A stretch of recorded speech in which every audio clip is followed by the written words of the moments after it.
নেতা না থাকবে না, ওই ঘর থাকবে না, আপনারে রাইখাই, আরে মিয়া আপনার দোকানের জাকাত রাইখাই ওরা আপনারে কবরে পাঠাই দিবে। আপনার ঘরের মধ্যে রাইখাই আপনারে কবরে পাঠাই দিবে। আপনার সন্তানরা, পরিবারের বাচ্চারা, স্ত্রী সন্তানরা আপনারে তারা মাটির উপরে থাইকা আপনারে মাটির নিচে দাফন করে দিবে।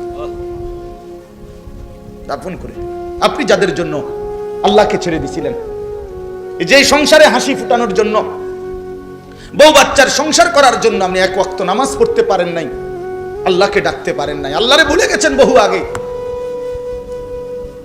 আল্লাহ তাআলা বলেন তুমি একটা মাকড়সার ঘর বানাইছো, তুমি মনে রাখো বান্দা মাকড়সার ঘর টিকে না, ঠিক আমারে বাদ দিয়া যে যাকে ধরছো সেটাও টিকবে না, টিকবে না।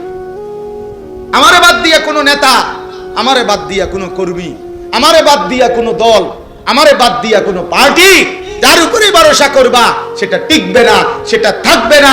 আড়াইটার পরে পরের দিনের আড়াইটা পর্যন্ত আর খুঁজেও পাওয়া যায় না। বেশিক্ষণ লাগে, এক আড়াইটার থেকে পরের দিনের আর আড়াইটা যায় না। আড়াইটায় যখন ভাগছে তো পরের দিনের আড়াইটা পর্যন্ত আর কিচ্ছু নাই, কিচ্ছু নাই। তো 16 বছরের সাজানো সংসার কই গেল? হ্যাঁ, 16 বছরের নেতারা কই? 16 বছরের কর্মীরা কই? 16 বছরের দাপট কই? 16 বছরের অহংকার কই? 16 বছরের বড়াই কই? কই বাবা? মাতালুল লাযীনা ইত্তাখাযু মিন দুনিল্লাহ, এই তরজমা শুনেন। আল্লাহ বলেন আমি উদাহরণ দিচ্ছি বান্দা, আমি আল্লাহকে বাদ দিয়ে অন্য যা কিছুকে বন্ধু বানাই যারা, কামাসালিল আনকাবুত, তারা যেন মাকড়সার মতো। কিসের মতো? ইত্তাখাযাত বাইতান, যে একটা ঘর বানিয়েছে মাকড়সা। মাকড়সা যেমন একটা ঘর বানায়, তুমি মাকড়সাও একটা ঘর বানিয়েছো। ইন্না আওহানাল বুয়ুতি লাবাইতুল আনকাবুত, আল্লাহ বলে জেনে রেখো বান্দা, এই পৃথিবীতে সবচেয়ে দুর্বল ঘর মাকড়সার ঘর। ঠিক তেমনি ভাবে আমি আল্লাহরে বাদ দিয়ে তুমি যেটারে ধরছো সেটাও এরকম দুর্বল ঘর, সেটাও এমন দুর্বল ভরসা। যে ছেলেদের জন্য এত কিছু করলা ওরা সত্যি সত্যি তোমার কথা মনে রাখবে না, কিন্তু তুমি যদি আল্লাহরে মনে রাখতা, আল্লাহ বলে বান্দা ফাদকুরুনি আযকুরুকুম, তুমি যদি আমারে মনে করো বান্দা, আমি ওয়াদা দিলাম আমি তৎক্ষণাৎ তোমাকেও মনে করব। তুমি ডাইকো আমারে, আমিও ডাকবো তোমারে। বান্দা বলে আল্লাহ, রব্বুল আলামিন বলে লাব্বাইক ইয়া আবদি, বলো বান্দা আমি হাজির। বান্দা আবার বলে আল্লাহ, বান্দা বারবার বলে সুবহানাল্লাহ সুবহানাল্লাহ আলহামদুলিল্লাহ। আল্লাহ প্রতিবারই বলে লাব্বাইক ইয়া আবদি, বান্দা বলো না আমি হাজির, আমি হাজির, বলো কি চাচ্ছ। বান্দা কিছুই বলে না, শুধু আল্লাহরে ডাকে, আল্লাহরে ডাকে, আল্লাহরে ডাকে, আল্লাহরে ডাকে। জিকির করতে করতে মজা পায়। একটা সময় আল্লাহ বলেন, হাদিসে কুদসির মধ্যে আছে, আল্লাহ বলে বুঝছি বান্দা তুমি আমারে ডাইকা বড় মজা পাইছো, ঠিক আছে বান্দা তুমি আমারে ডাকতে থাকো, আমি আল্লাহ তোমার প্রয়োজন পূরণ করতে থাকি। আমি তো সবই জানি, তোমার বউটা যে অসুস্থ আমি তো জানি, ছেলেটা যে বিদেশে অসুবিধা আছে আমি তো জানি, তোমার দোকানে বেচা কেনা কমে গেছে আমি তো জানি, তুমি এই রোগ শোকে ভুগছো আমি তো জানি। জানে না? জানে না? তো আল্লাহ বলে তুমি আমারে ডাকতে থাকো, আমি তো তোমার কি কি অসুবিধা আমি তো জানি বান্দা, আমি সেগুলো পূরণ করতে থাকি। কেন আমারে বাদ দিবা? যুবক এত অল্প বয়সে আল্লাহকে কেন বাদ দিবা? কি সমস্যা? তুমি তো সুস্থ সবল, তোমার শরীর দিমাগ সবই তো ঠিক আছে বন্ধু। বৃদ্ধ বয়, আমার আম্মা, আমার মা 70-এর মতো বয়স, আহা মা আমার এখনো জীবিত আছে ভাইয়া, আমি বহু আজে বলছিও। আমার আম্মা আজীবন, আমরা 5 ভাই 3 বোন, 8 জন ভাই বোনকে মা নিজে তাহাজ্জুদ পইরা ফজরের আগে মারে দেখছি সারাটা জীবন। মা এই স্কুলের মাদ্রাসার যে ঘন্টা পেটে, ওই যে কাঁসার একটা গোল একটা ইয়াসানের দিয়ে ঘন্টা পেটে, এইটা দিয়া ফজরের আগে মা আমাদের ভাই বোন সবার রুমের সামনে গিয়া এইটা দিয়ে এমনি এমনি টুং টুং টুং টুং করে ঘন্টা ফিরতো, আরাম করে ফজরের নামাজের জন্য উঠাইতো। যে মা আমার নিজে 5 ওয়াক্ত নামাজ পড়তো, আমগরে নামাজ পড়াইতো, যে মা আমার 5টা ছেলেকে আলেম বানাইবার জন্য চেষ্টা করছে, এই মা এই বয়সে আইসা মা আমার, বিশ্বাস করেন আমার আম্মা এখন এমন অসুস্থ যে মার হাতে একটা ট্যাবলেট দিলে, বিশ্বাস করেন একটা ঘন্টাও যদি মার হাতে এটা রাখি, মারে 1000 বার 1,00,000 বারও যদি বলি মা এটা ওষুধ ওষুধ, মা এটা আপনি খান, আল্লাহর কসম মা এটা বোঝে না, মা বুঝে না বন্ধু। আমি সেই মার সন্তান যে মারে আমি দেখছি মা আমার কত মেহনত করছে। ওযু করতে বসাইলে মা বুঝে না, নামাজের রাকাত মা চিনে না। হ্যাঁ,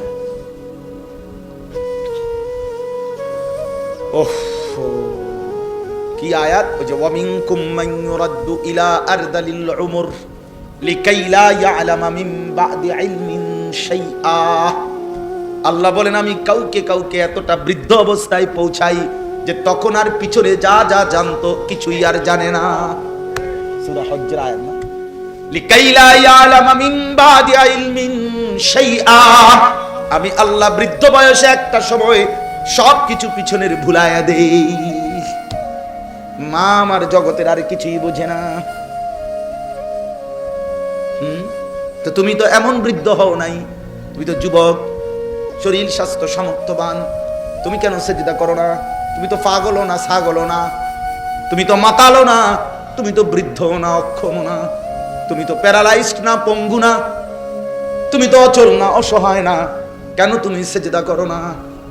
কোরআনুল কারীমের মধ্যে আছে, আল্লাহ বলেন হাসরের ময়দানে প্রত্যেক নাফরমানকে আল্লাহর পক্ষ থেকে বলা হবে, ফেরেশতারা বলবে আয়ুদাউনা ইলাস সুজুদ। বন্ধু এই শেষ কথাগুলো মনে রাখো, আল্লাহর ফেরেশতা বলবে নাফরমান এতগুলো মোট সেজদা তোর ছুটে গেছে, আজ হাসরের ময়দানে দে সেজদা দে। ফালা ইয়াস্তাতিউন, লক্ষ কোটি বার চেষ্টা করে নাফরমান একটি সেজদাও দিতে পারবে না।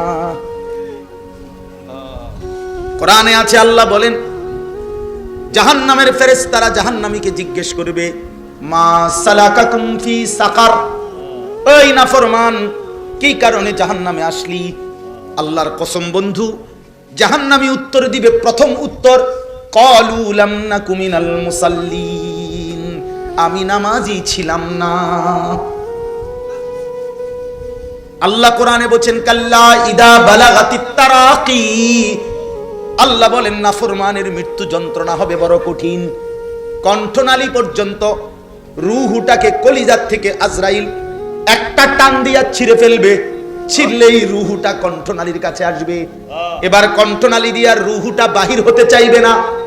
আল্লাহ তাআলা রাসূলুল্লাহর হাদিসে স্পষ্ট নবীজি বলছেন, এই কণ্ঠনালীর কাছ থেকে রূহটাকে দুনিয়ার মানুষ কোনো পলিথিন যদি কোনো শক্ত কিছুর মধ্যে লাইগা থাকে, পলিথিন যদি এমনে না খোলে, টাইনা টাইনা যেমনে ছিঁড়ে, আল্লাহর কসম নবী বলে কণ্ঠনালীর থেকে রূহটা নাফরমানের বের হতে চাইবে না, ফেরেশতা এভাবে টাইনা সিরা বাইর করবে। কাল্লা ইযা বালাগাতিত তারাকি, আল্লাহ বলেন এমন কষ্টের মৃত্যু, এমন কষ্টের মরণ কেন হবে জানোনি? ফালা সাদ্দাকা ওয়ালা সাল্লা, কারণ সে আমি আল্লাহরে মানে নাই আর নামাজ আদায় করে না। মাতবরি ছুট্টা যাইব দেখো, এখনকার মাতবরি বাতে না দুগা খাও আর মোবাইল টিপো বইয়া বইয়া, এই তো আর কিটা মাতবরি ছুটে যাবে ভাইয়া, কলিজাটা ছিঁড়া ফেলবে ফেরেশতা, রুহুটা ছিঁড়া ফেলবে, একদম টুকরা টুকরা বানায় ফেলবে। আল্লাহ আমারে মাফ করে দেন। ফালাউলা ইদা বালাগাতিল হুলকুম ওয়া আনতুম হিনাইদিন তানজুরুন, সূরা ওয়াকিয়া। আল্লাহ বলেন নাফরমানের রূহটা যখন কণ্ঠনালীর কাছে আসবে আর তোমরা আত্মীয় স্বজন আশেপাশে অসহায়ের মতো তাকিয়ে থাকবে, ওয়া নাহনু আকরাবু ইলাইহি মিনকুম ওয়ালাকিন লা তুবসিরুন, আমি আল্লাহ কিন্তু ওর কাছাকাছি আছি, যদিও তোমরা আমাকে দেখছো না। এবার আল্লাহ চ্যালেঞ্জ করে বলে, ও দুনিয়াবাসী, তারজিউনাহা ইন কুনতুম সাদিকিন, তোমরা যদি মনে করো আল্লাহ পাক তোমাদেরকে শাস্তি দিবে না, হাসরের ময়দানে উঠাবে না, আখিরাত যদি মিথ্যা মনেই হয়, তাইলে এই নাফরমানের কণ্ঠনালী থেকে রুহুটা ফিরাইয়া তার কলজার ভিতরে ঢুকায় দাও। ওরে মরতে দিও না, ওরে ধরে রাখো, সাই পারুনি। তার জিউনাহা, রুহু ফেরত দাও, ধরে রাখো। কই পারবে? বলে না কেন? চলেন আমিও বদলাই, আমরা সবাই বদলাই, ঠিক আছে না? ইনশাআল্লাহ আল্লাহ সবাই রে ভালো করে, সবাই ভালো। আল্লাহ বলেন লাউ কানু ইয়ালামুন, আমার বান্দা যদি এই কথাটা বুঝতা, এটাই ভালো হতো যে আমারে বাদ দিলে তোমার ভালো হয় না, আল্লাহরে বাদ দিলে কি হয় না? ভালো। মাকড়সার ঘর হয়, মাকড়সার ঘর টিকে না। ইন্নাল্লাহা ইয়ালামু মা ইয়াদউনা মিন দুনিহি মিন শাই, আল্লাহ বলেন আমারে বাদ দিয়ে যে যাকে যে জিনিসকে ডাকতেছো, ভরসা করছো, আমি জানি, সব জানি। ওহুয়াল আজিজুল হাকিম, আর মনে রেখো একমাত্র ক্ষমতাবান প্রজ্ঞাময় শুধুই আমি আল্লাহ। তিলকাল আমসালু নাদরিবুহা লিন-নাস, আল্লাহ তাআলা বলেন আমি উদাহরণ দিয়া, মাকড়সার উদাহরণ দিয়া স্পষ্ট করে তোমাদের মানুষদেরকে আমি আল্লাহ বুঝাইয়া দিলাম। ওমা ইয়াকিলুহা ইল্লাল আলিমুন, আর আমার এই কথা থেকে বুঝবে তারাই যাদের মধ্যে আল্লাহ তাআলা কোরআনের বুঝ দিবেন, রাসূলের ইলমের বুঝ দিবেন, আর বিবেক বুদ্ধি দান করছেন, ইলম দান করছেন, তারাই বুঝবে। দুনিয়া লুভি মাতাল বুঝবে না।